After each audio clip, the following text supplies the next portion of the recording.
Hi, I'm Hal Roberts. This is Bridge City News. Here's some of the top stories we've been following. A special vigil was held in Lethbridge Monday night to remember and honor murdered and missing Indigenous women and children. The president of the Justice Centre is frustrated that Alberta's Chief Medical Officer of Health has yet to testify in court to defend public health orders. And cleanup efforts continue in California following one of the worst oil spills in the state's history. Your nation, your province, your southern Alberta.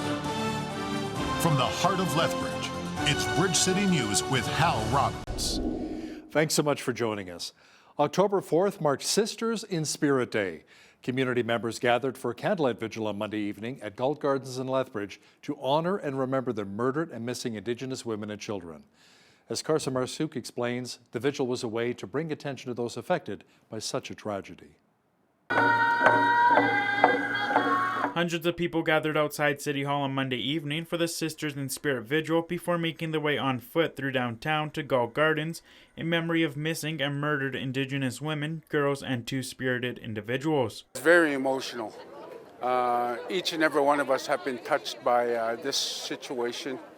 I've had cousins, I've had nephews and nieces that have been affected by this as well. Wendy English has experienced the tragedy firsthand. 7 years ago, 2 of her grandchildren were murdered. She says having these types of events are unfortunate, but allows one another to grieve together. It's kind of like reconciling. It's part of reconciliation. It's supporting each other and helping each other and coming together as brothers and sisters. We're all one. The group gathered for a candlelight vigil where songs, speeches, and prayers were shared. How powerful prayers are. They're so powerful, you know. And for all the prayers to continue throughout the world, for all the people that are still missing, and for closure for some of the family members. One of the themes during Monday's vigil was it's time for change to be made. Change starts with us. It's called a community action plan. And where it starts in the community is with individuals. And that's what this was calling for. And I believe that's where it all starts. The Sisters in Spirit Vigil is in its 15th year in Lethbridge, and Day Chief says it's encouraging to see their growth throughout the past few years, knowing the message has been shared throughout the community. The importance of awareness for initiatives such as this are most important because it shines a light of what's been happening in Canada for such a long time. And it's a situation where it calls for action. For Bridge City News, I'm Carson Marsouk. An open letter with over 3,500 signatures was sent to Alberta Health Services President Dr. Verna Yu. Health Professionals United is a group which is opposed to mandatory vaccination. More than 70 doctors and 1,000 nurses signed the letter. Now here in Lethbridge, Tony Kreft works in a seniors care home and is also opposed to vaccine mandates. She says her employer emailed staff advising them to show proof of full vaccination or be placed on unpaid leave. She says that her employer is not considering the Charter of Rights and Freedoms of the staff. In the first email, it actually said that if we could get religious exemption, they would consider that on a case-by-case, scenario.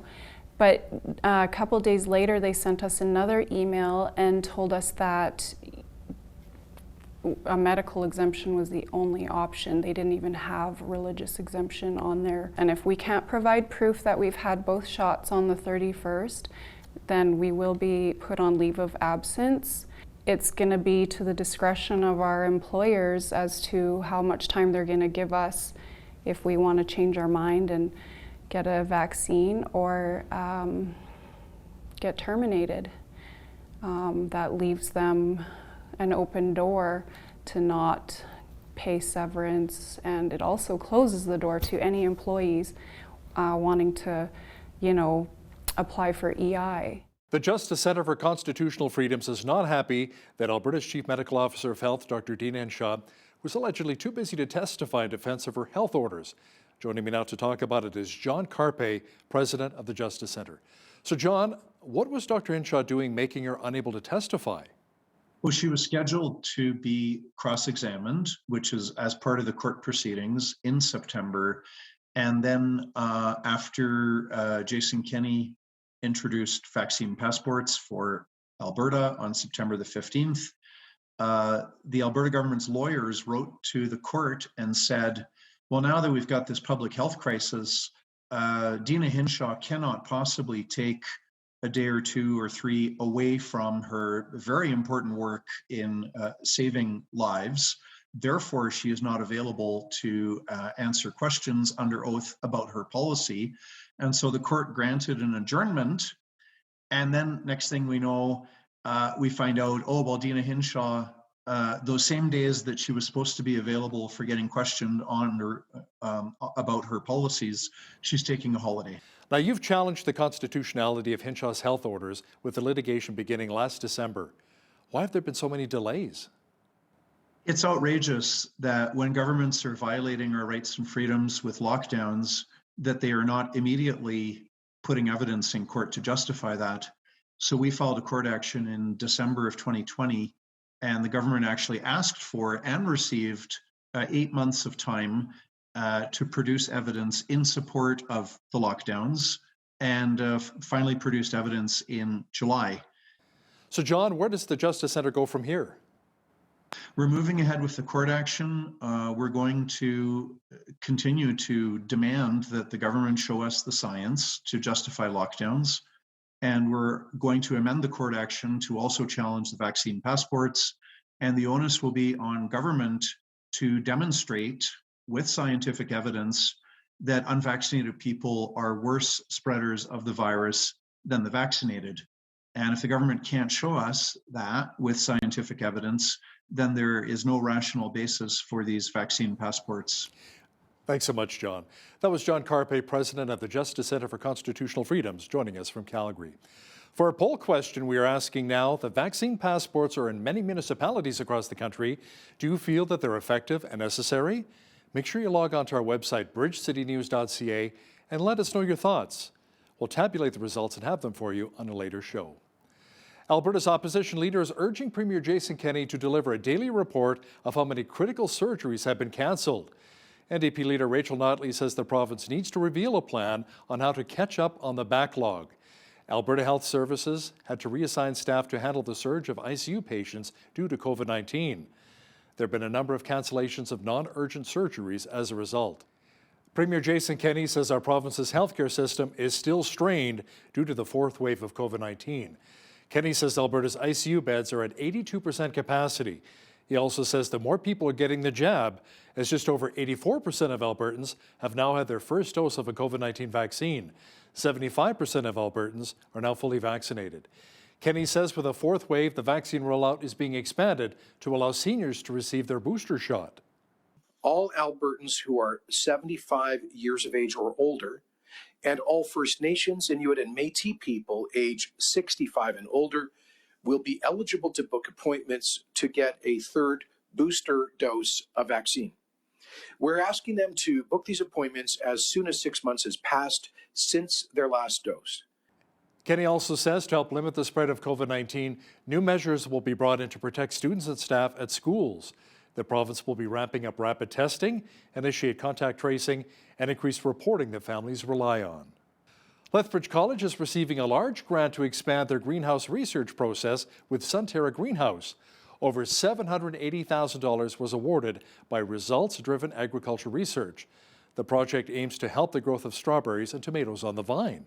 It's also looking to boost Alberta's crop output during a tough time when there's limited supply and low import quality. The Associate Vice President of Research for the college says this funding is important to support local producers.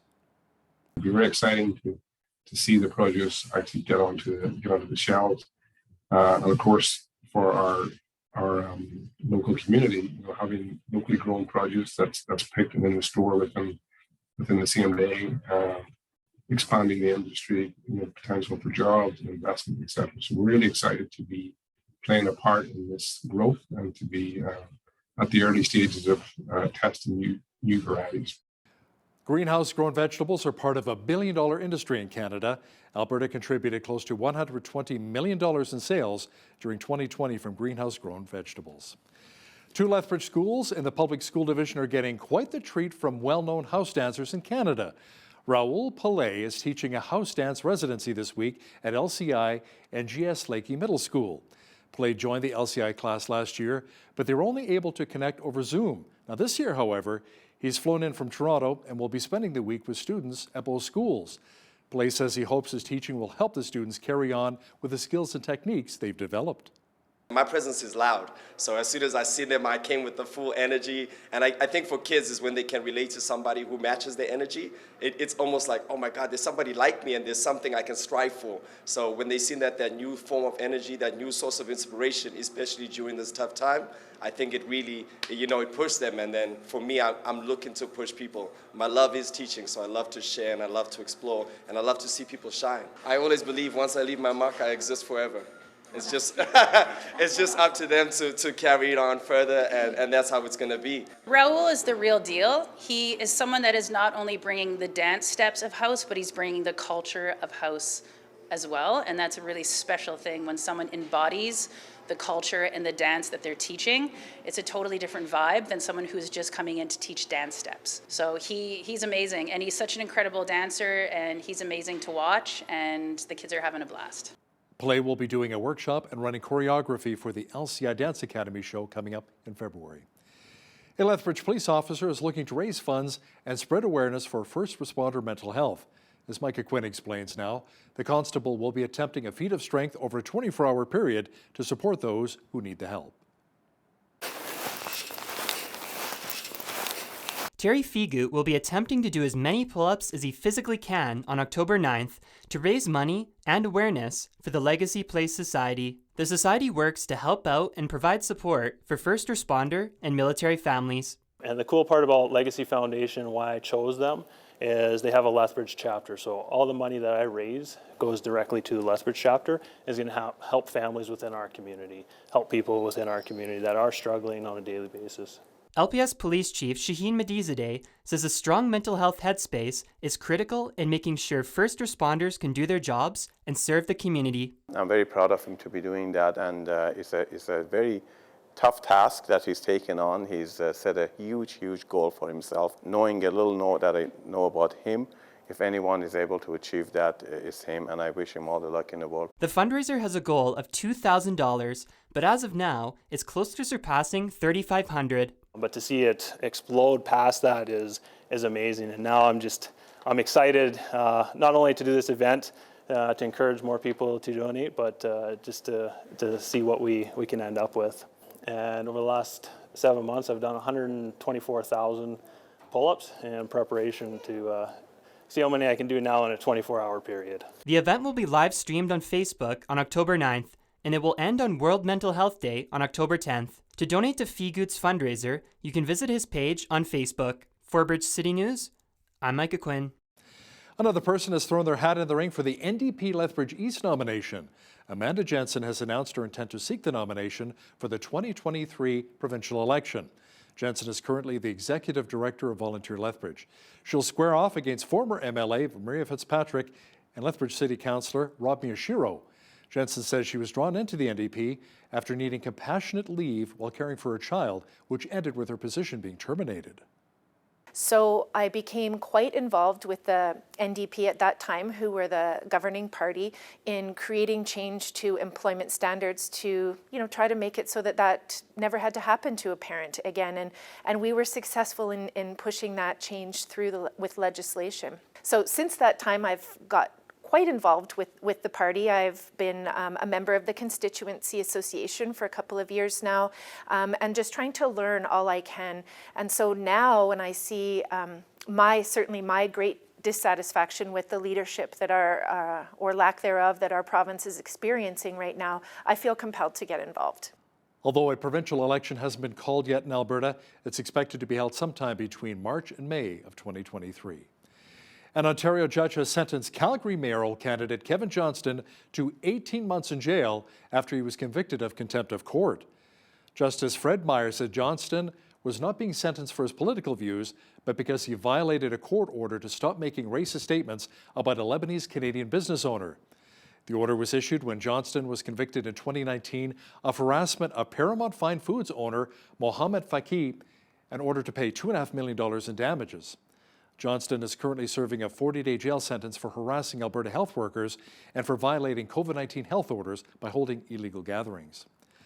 Alberta Conservative MP Shannon Stubbs says she got fewer votes in the recent federal election because leader Erin O'Toole was not clear on policy positions. Stubbs said O'Toole needed to provide full accounting of how he planned to win back the trust of some Tory supporters. She thinks grassroots members should also get to have their own review of O'Toole's leadership within 6 months. O'Toole says the party needs to build on the gains it made and learn from where it fell short.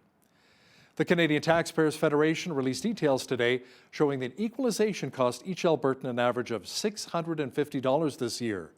The numbers were calculated using data from both the federal and provincial governments.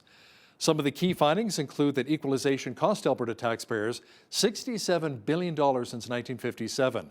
This year alone, equalization will cost Alberta taxpayers $2.9 billion.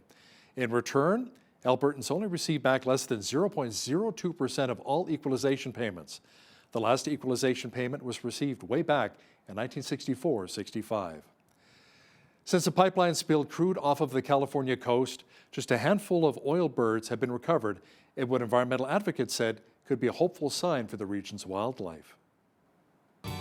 We know that there is oil off the coastline. Many of you have seen it showing up on the beaches in the forms of small quantities. We call them tar balls or patties. This is sticky oil that gets caught in the sand. And that is starting to come ashore, and we're continually assessing that. We know that there is oil ranging from Huntington Beach, and now we know as far down as Laguna.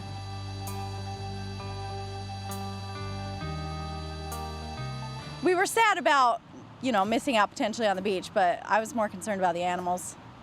And I know there's a big wildlife reserve over there, so. A COVID-19 vaccination requirement for teachers and other staff members took effect in New York City's sprawling public school system. Many people came out to protest the mandatory vaccinations. Mayor Bill de Blasio gave a final warning to the city's 148,000 public school staffers, saying unvaccinated employees would be placed on unpaid leave and not be allowed to return to work this week. The vaccination mandate in the country's largest school system does not include a test-out option, but does allow for medical and religious exemptions. The Teachers Union president says as of Monday, 97% of union members have received at least one dose of a COVID-19 vaccine. Chicago's Treehouse Humane Society is solving a couple of problems all at once. They're placing homeless feral cats into the care of local residents and business owners who are looking for a natural solution to rat control.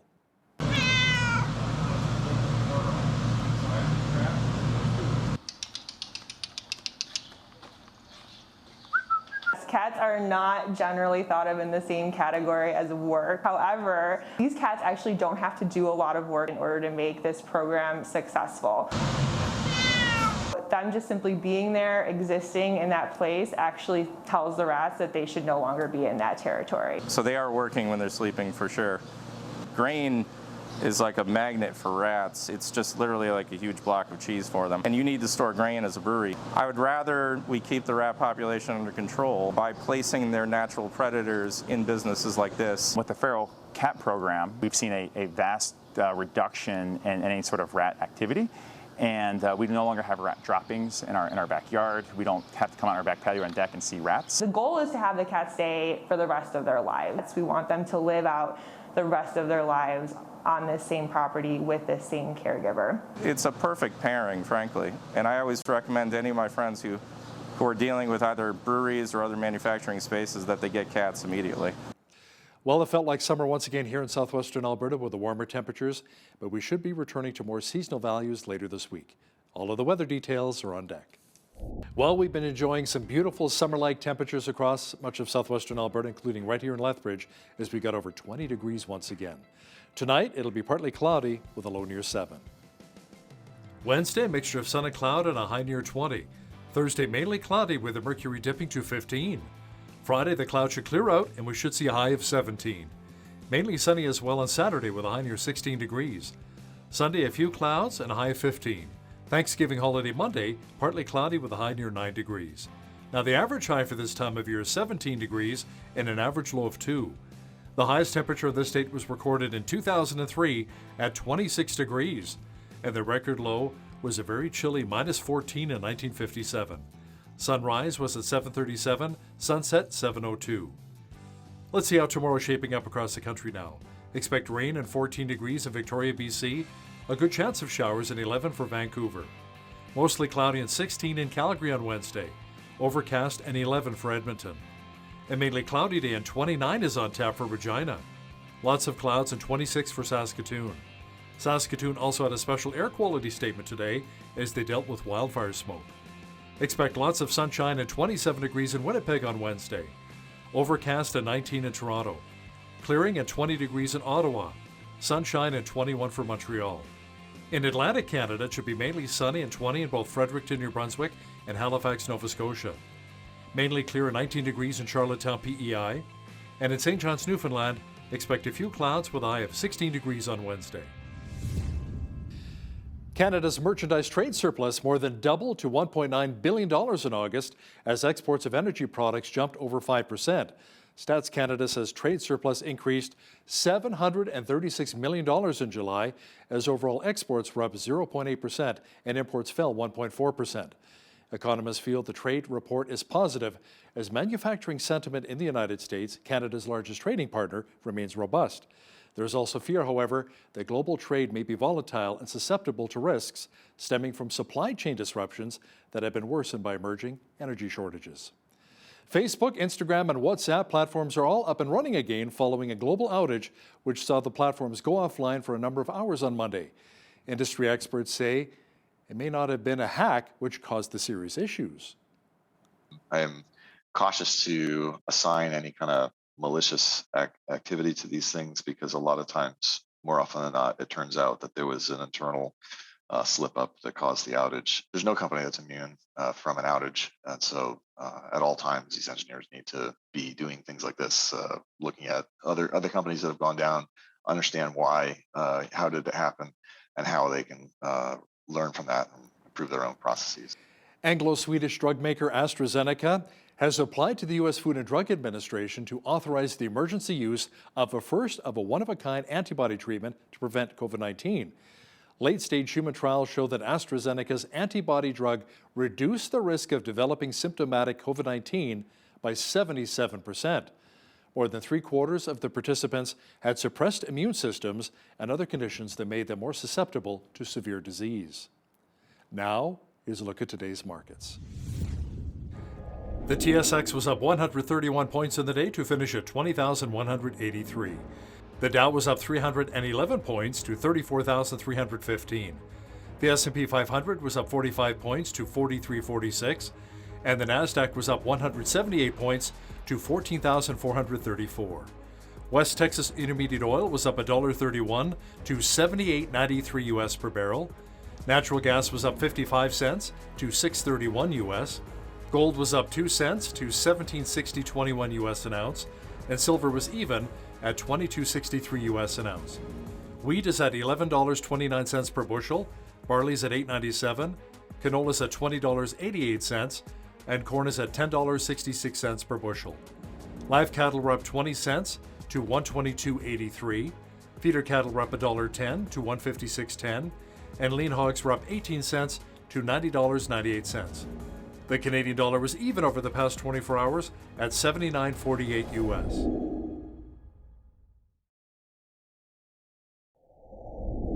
Recapping one of our top stories this hour, an open letter with over 3,500 signatures was sent to Alberta Health Services President Dr. Verna Yu.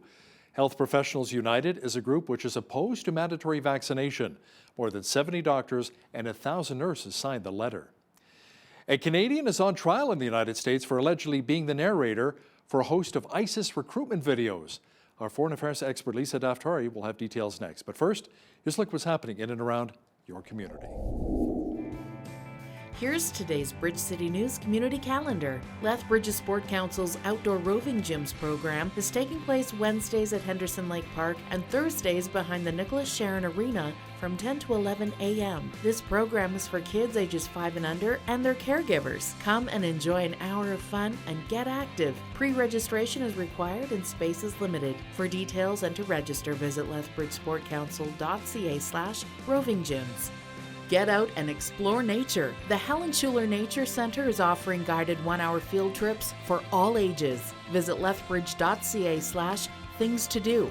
Click on Nature Center and follow the events page, where you'll find a list of featured tours that will introduce you to amazing plants and animals found right here in Lethbridge. Cost is $35. Book online for your tour today. And that's your Bridge City News Community Calendar.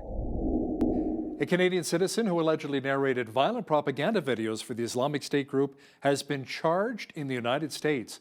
To discuss this in more detail is our foreign affairs expert, Lisa Daftari. Lisa, Saudi-born Mohammed Khalifa is the one accused of being the voice behind the violence, providing English narration on around 15 videos. Khalifa left Canada to join the Islamic State in Syria, where the U.S. Justice Department says he became a key member of the group's propaganda campaign. Yeah, key member, because ISIS, if you recall, was masterful at recruiting young people from the United States, Canada, Europe with specific skill sets and would employ them based on their specific skill sets. And in this case, this guy spoke perfect English. And I remember reporting on ISIS in 2014, 15, when these young people would be, just so drawn by the lure of this terror organization and would make the trip over. Some of them wouldn't even make it over there, but it was this do-it-yourself terror organization. It was like joining the Boy Scouts of a terror group. And this particular individual was a Canadian citizen, probably sitting behind his laptop and living in a very ordinary life when he was lured over to go fight alongside ISIS. He goes to Syria and he does this very important propaganda work. The narration of these videos, if you recall, the videos were recruitment videos to bring more people over using, rap songs and all kinds of, painting this utopia of a life that they would have if they come fight alongside ISIS in Syria and Iraq. And unfortunately, so many of these young people made the trip over, and now one by one we're hearing of their stories when they are being brought to justice. But this guy it's a very symbolic member of ISIS, somebody who was very integral in making these propaganda videos and helping them out with the English translation. We know there's editors and writers and people who knew how to use video equipment and social media, and that's what made them such a savvy terror organization. A bomb blast just outside of a mosque in Kabul killed at least 5 Afghan civilians, Lisa, and injured at least 4 others. Now, I wonder what happens in a country run by a terrorist regime when there's a terrorist attack. Is this just par for the course? Right. Yeah. Great question. We used to hear a lot more about these terror attacks in Afghanistan when there actually was a president and the Taliban was just lurking overhead and terrorizing people on a day-to-day basis. And now this is, only the second, I should say only, but this is the second such attack since the Taliban took over fully in August. And if you recall, it was just last month where there was a very large attack at the Kabul airport in which over 200 people were killed, including 13 American servicemen and women. So this is actually, in terms of their pacing, it's not too bad, right? We used to hear much more about these terror attacks, but I think what they're trying to do is set the stage. The Taliban promised us a new and improved look, something that would be much more moderate and milder than the terror organization that they were in the 90s and over the last 20 years. But we're seeing that they are actually putting down they are putting down their swords and kind of showing us what they're all about, in the sense that they are calling their territory, and with women staying home, and the attacks that are made on all sorts of different minority groups, and then now this, of course, this attack is showing that they're still in charge, and people should stay at home and adhere to what the Taliban's saying. Yeah, let's talk about that for just a moment here. Thousands of Afghan girls stuck at home wondering if the new Taliban administration will reopen the secondary schools for girls. Lisa, the boys were allowed back in classes above the 6th grade, but not for the girls. Like you said, I thought the Taliban said they were going to change. Right, exactly. And then who's believing that, right? The Taliban actually came out with the most bogus statement saying that it's not that we don't want girls to be educated, it's that we haven't trained our own Taliban fighters on how to respect women. So we don't want there to be any incidents. Um, that is such a sad statement to make. I mean, talk about lame excuses, right?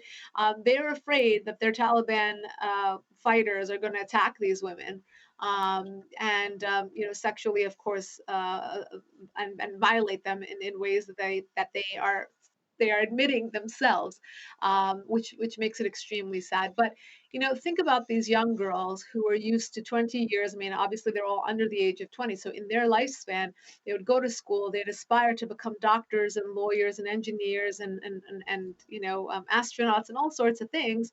And now all of a sudden they're being told to stay home while their brothers and cousins that are male go to school. So it's a very tough period of time. I hope that this is just a transition and that Afghan people, I know that there are many activists that are fighting for this, but that they can bring light to the fact that women have to go to school. These young girls have to go to school, and that's the future of a country that's being hijacked.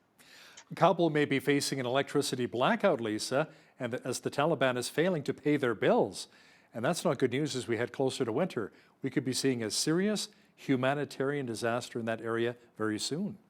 Yeah, talk about deadbeat tenants. The Taliban have not paid their bills, and they continue to be in this downward spiral economically. And we're getting warnings all over the place about how there will be a humanitarian crisis with regard to food, with regard to supply, with regard to their banking system, with regard to electricity, and everything else. It is just in complete chaos. And as you know, people are told to stay home. They're told to conserve energy. They're told to conserve everything because they don't know what their future holds. But they have Central Asian collectors here that own and operate their electrical lines, and they haven't paid their bills. And who knows how much longer they will have electricity. But all in all, pure chaos. We'll see how this all turns out. Yeah, no kidding. The Jerusalem Post is reporting that longtime foes Saudi Arabia and Iran, who severed ties in 2016, began talking again. Now, Lisa, this comes at a time when Washington and Tehran were discussing reviving the nuclear pact. Yeah, this is very important news because we're talking about the Sunni and Shiite head honchos of the region of the Middle East, who are, longtime enemies, uh, come and sit down together. And we believe, this is just speculation, that they met on the sidelines of the United Nations General Assembly. Now, picture this, Hal. The United States brings all these leaders, rogue and otherwise, to New York once a year in September. And it's basically behind the US's back that they're meeting, right? Because the Iranians are trying to strike a deal with the US with regard to the Iran nuclear deal. And we obviously are, giving weapons and other supplies to Saudi Arabia. So we have a relationship with them. And here we are, we have breaking news that we weren't told of this, but last month the two met for the first time, and they will hopefully, in their own words, meet again to continue the conversation. So it is quite an event to be told, and we'll see where this takes us. But I think this will stir a reaction out of the White House because they are really jonesing for a deal with the Iranian regime, and now if they see that the Saudis are getting close to the Iranian regime, they will also want to be part of that deal. And we'll see where this goes. But it is very important news. Lisa, Algeria has accused its former colonial ruler France of genocide. Algerian officials recalled their ambassador to Paris over comments by French President Macron it described as inadmissible. What exactly did Macron say? Macron said nothing except the fact that he will try to slow the pace of visas given to those coming from Morocco, Tunisia, and Algeria. Now, remember how France went through a period of time where they opened their doors to anyone and everyone who was trying to get in. What they did was they let in a whole bunch of bad actors, and they had years of very large scale and deadly terror attacks. And many of those individuals were from Tunisia, Morocco, and Algeria. So now they want to slow the flow of migrants coming into the country. Now, remember, France has had such a buyer's remorse over this very lax immigration policy that they are actually calling upon the United States to be much more careful at our southern border in letting in people who are not vetted. So they're basically saying, look at us, look how badly this turned out for us. Don't repeat our mistakes, because they do have buyer's remorse. And that's exactly right. So in France, in the UK, you have areas that are completely taken over by these groups. And it's not that, obviously these are melting pots, that's certain, but these are groups that are not willing to cooperate with law enforcement. They're not willing to send their children to regular schools. They want to enforce Sharia law in many cases in these areas. And obviously, most importantly, they're not fully vetted. So we don't know who these individuals are and if they are going to carry out another car ramming or stabbing or suicide bombing in one of the local areas in France or anywhere else in Europe. So that's why you have the reaction from Macron. And of course, Algeria took offense to it and said, hey, we were your mercenaries. We were fighting for you guys. So that's why they accused them of genocide. But I will remind you, this is not the first time that Algeria recalled their ambassador in France. They're just, I don't know, they're offended again. And Algeria has even banned French military planes as that diplomatic row continues to deepen. Now, speaking of planes, Lisa, Chinese planes were seen flying over Taiwan and the defense zone, and his second day of a show of force. Now, the U.S. is getting to be quite concerned over China's provocative military activity near Taiwan. Yeah, these are crazy provocations when you look at them. Not too many people are paying attention to this.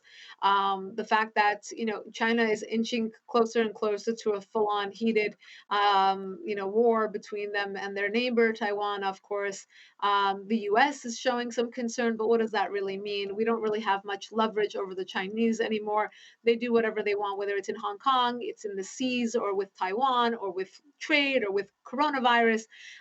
They have had a free pass at it all. So of course now when they are provoking Taiwan, I mean, who's going to do anything about it, right? We had the Uyghur situation. We didn't hear anything from human rights groups. We had Hong Kong, nothing from groups. They weren't being transparent about COVID, and everyone blamed it on Donald Trump instead of going after the Chinese and really getting to the bottom of where this virus came from and why the Chinese weren't being transparent. So this is yet another notch on the belt of the Chinese, who are, inching closer and closer. Obviously, these provocations are serious. We had 28 planes, I believe, or so on Friday and about 30 on Saturday. So it's continuing. Over the weekend, they did a real masterful job at, showing some force over the skies in Taiwan. So Yeah. we'll continue to look at that story at the foreign desk. Yeah, China flexing its military muscles, absolutely. Lisa, the president of the Philippines, Rodrigo Duterte, said he's retiring from politics and his daughter will run for president in 2022. Some believe it's kind of a move meant to keep the power within the family. Sure, it is. It absolutely is. It's also nice to say that he's, putting his daughter up. It's not a son. It's not, my second cousin first removed. It's a daughter. And in some ways, we are in the age where, this weekend we found out that Qatar had an election in which no women are going to be elected. Afghanistan just put in an all-male cabinet as well, just like the Iranian regime. And when you have, women in the place of power, it's a nice move. And I think, some people will look at this and criticize him for wanting to have a power grab. But again, she's not being appointed; she's going to be running. So it's the people's choice. If they want to keep her, they can get rid of her. But I found it to be a nice story for him to offer up his daughter, and we hope that she has the merit that she can be elected by her own qualifications and not the family name. Well, she's got a good name behind her. With Duterte, it's kind of like here in Canada with Trudeau. People know the name Trudeau, so it was quite easy for her son to run, I guess. Now, Lisa, your state is dealing with one of the largest oil spills in California history. An underground pipeline leaked, spilling more than 126,000 gallons of oil into the Pacific Ocean, closing a number of beaches. Do we know how long the cleanup will take? It's massive. They're calling this an ecological disaster. They've closed the beaches. They said so far, I believe an official said last night that it's going to be weeks, and then they will reevaluate. So I imagine it'll be much longer. We're having a warm weather this week in the Southern California area. I think it's going to cool off a bit. So that will help, I guess, in their cleanup effort. People won't be flocking to those areas and even outside those areas. But these are major beach towns grounds. I mean, Huntington Beach is the main area that was hit. Major beach town, and place where not only tourists but people who live there frequent the beach very often. And obviously we're looking at the wildlife that lives there, and obviously the ramifications are many. So we wish them well in this cleanup. It's massive. If you look, like you said, over 120,000 gallons. Yeah, it's incredible. So I got a question here for you then. You got the oil spills, the wildfires, the earthquakes. Why do you live in California again? Oh, because it never rains in Southern California, right? Like the song says. And then they complain that we need rain. We need rain. There's so much smog. We need rain. Why do we live here? I really don't know. Honestly, I really don't know. We just had a recall that failed to get our governor out, who just is abysmal for this state in terms of homelessness and mismanagement of funds and everything else, and the closing of schools during COVID for a year and a half. So I don't know why people live here, but they keep coming. It's an interesting phenomenon. And you do need some of that rain, absolutely, for the wildfires and to replenish your water supply. Exactly. Political reporter and our foreign affairs expert, Lisa Daftari, stay safe and thanks so much for your time today. My pleasure. Municipal elections will be taking place across Alberta on October 18th, and today we have the opportunity to speak with one of our Lethbridge mayoral candidates. She's no stranger to City Hall, as she was a two-term city councillor. Bridget Mearns, welcome to Bridge City News. So great to have you on today. Thank you so much for having me. So first of all, Bridget, can you tell us a bit about yourself, your background, why you decided to run for mayor's office? This, of course, is your second time running for mayor, actually. You ran back in 2013 against Chris Behrman. So it's obviously something you're very passionate about. I think you opened that really well. Public service is something that is core to who I am. Those are the values that I hold. I knew when I left City Council in 2017 that I might come back someday, and this just felt like the right opportunity. I'd been meeting with a number of people who encouraged me to run. I listened to what they had to say. I recognized that I shared the same vision for our city that they did. And so I sat with my family and I spoke with my network and was encouraged to go for it. And I'm pleased to do that. That sounds great. Now, Bridget, you're currently the executive director, right, of BUILD, so Building Industry and Land Development Association. The executive officer. Executive officer. Okay. So if you were voted in as mayor, what would happen to the BUILD organization? Would you still have your hands in that? No, that would be something I would absolutely step away from. So I would resign from this position and they'd replace me. Okay. Talk about your position there a little bit, what you've been up to the past number of years. Oh, goodness. Wow. That's a big one. Well, it's a membership association, like you said, for land developers and home builders. But our focus has been over the last couple of years is a real focus on affordability. So looking at ways how development is done in the municipality, but also advocating at provincial and federal levels around mortgage stress tests, 30-year amortization. Locally, we've been looking at the land use bylaw. We've spent a significant amount of time with the municipal development plan. We've consulted on the municipal housing strategy. Those are just off the top of my head.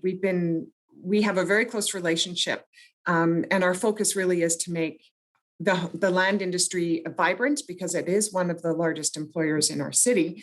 But it's also important to our citizens to have great housing choices and neighborhoods. Yeah. Okay, so getting back to the election here. So Bridget, you say that you want to build bridges across the issues that divide us. So certainly one of the most divisive issues in our city has been the debate over the now closed supervised consumption site. So do you believe that another SCS would be helpful to our city, or are other solutions a better option? So this is one of the issues that sprung me into action and why I wanted to run for mayor. This is an issue that divided our city, and it divided our city council. It became a wedge issue. We do have an overdose prevention site at the shelter. They are looking to rezone and bring that inside to the building so that it has the proper supports around it. The issue became about whether or not harm reduction is a proper method of dealing with addiction, when we should have been talking about it globally. We should have been talking about the issues that are affecting homelessness and addiction, talking about the support services that happen around a harm reduction. So it really isn't either or, even though that's where the discussion was stuck. This is about making sure that we have a plan to deal with all of the issues that are affecting the drug crisis and the homelessness issues that we're seeing in the city. So if the province and the city decided to go ahead with a new supervised consumption site, or perhaps a dry site, similar to, say, the mustard seed proposal, do you think that there are some potential places in our city where this could work? I absolutely believe there are places in the city for this to work. Looking at things like this long term, we can look at how development is affected using the land use bylaw in new developments and ensuring that we've got the social infrastructure already in new developments moving forward. But we always run up against the issue of NIMBYism. But I absolutely am convinced that this is something that we can solve together as a community and experts. This isn't an issue that's unique to Lethbridge. This is happening around North America. There are great examples in other municipalities where they're dealing and have had some success in this area. I turn to the Calgary Drop-In Center that have both dry and wet floors. They have day services. They have laundry for services and shower opportunities. So there really is an ability to bring some dignity to those who are suffering with these challenges. And we can do that together in a way that's meaningful and deal with an issue to bring us forward into something better. Now, Bridget, you are no stranger to City Council. So in your opinion, what needs to change at Lethbridge City Council in order to bring about less division? So just to clarify, it's absolutely healthy for city councilors to have differing opinions. They're elected representatives and they represent our community. Our community isn't always agreeing on the same thing, so neither should your city council. What needs to happen, though, is having the leadership where it is understood as a foundational basis that there is a respect for everybody who's in that city council chamber, the equally representing and elected to be there. So being able to create that foundation, creating a forum where healthy and respectful debate can happen, but then a decision is made, and that becomes a unified vision and direction of council, and that's up to the leader to happen. When you see that there's division, it's when decisions become undermined, or you see these things become wedge issues. And if you see them there, you'll see them in our community. Now, Lethbridge keeps scoring very poorly in the Crime Severity Index. Any thoughts on how you would go about reducing crime and making our city a safer place? Yeah, so the Crime Severity Index, there's a couple of things to note about that. One, probably most notable, is that it doesn't include any municipalities that have police forces that are RCMP. It's only municipalities that have their own force. So when you add in those municipalities like Red Deer, we're actually 20th on the list. But to be clear, 20th is not great either. So it's really important that we continue to focus on those determinants of crime. So again, the homelessness, the drug crisis, making sure that people have the supports that they need in place, whether it's in recovery or transition or just day-to-day day supports. So addressing that, there's no one quick fix, there's no one solution, but focusing on what those determinants are will go a long way to seeing some success. Now, Bridget, should our city get hit by another wave of COVID-19, how would you handle the situation for our city, keeping us safe while not hurting the economy? Right. So this is obviously a very timely discussion with the province removing all of the public health measures. I've heard a lot of concern from employers, employees, parents, and it's legitimate concern. The fact of the matter is, to make decisions like this, you rely on the chief medical officer of our province, who relies on the best evidence they can. It is up to the provincial government to do a health mandate. That being said, if there were to be a situation where we felt that the province was not following through on that mandate, and we were seeing some concerns here in our city, it would absolutely be up to mayor and council to have those discussions. So would you reenact a mask mandate, for example? Well, I think those are discussions that you'd have to have. I don't think having a hypothetical conversation around it is helpful. All of those things have to be determined based on the information that you have at the time. Okay. But the first and foremost responsibility would be to continue to advocate for the province to take on that responsibility. Right. Now, Bridget, First Nations issues are very important to you. So what, practically speaking, needs to happen to achieve reconciliation in our city? I think there's been some really great work done on this front. Lethbridge, from what I understand, is in the forefront of other municipalities in dealing with this issue. Having Oki as our official greeting, having the Reconciliation Advisory Committee, having a presence of Indigenous peoples in our municipal development plan. There's lots of good stuff coming forward. It's important we continue with the truth, learning that, and then moving towards that reconciliation, remaining with close ties with our First Nations communities. I want to read you something because I was prepared for this question. And this is a clip out of the Truth and Reconciliation report. Reconciliation must create a more equitable, inclusive society by closing the gaps in health, social, and economic outcomes that exist between Aboriginal and non-Aboriginal Canadians. Right there is the perfect directive on where our city needs to continue to go. Wow, thank you for that. Now, Bridget, there's quite a bit of ground to recover, obviously, when it comes to our local economy, with many businesses having to close or cut back due to the pandemic, unfortunately. So what's your plan to improve things for our local businesses and get people working again? So first and foremost, we have to be listening, asking and listening our local businesses on how we can support them.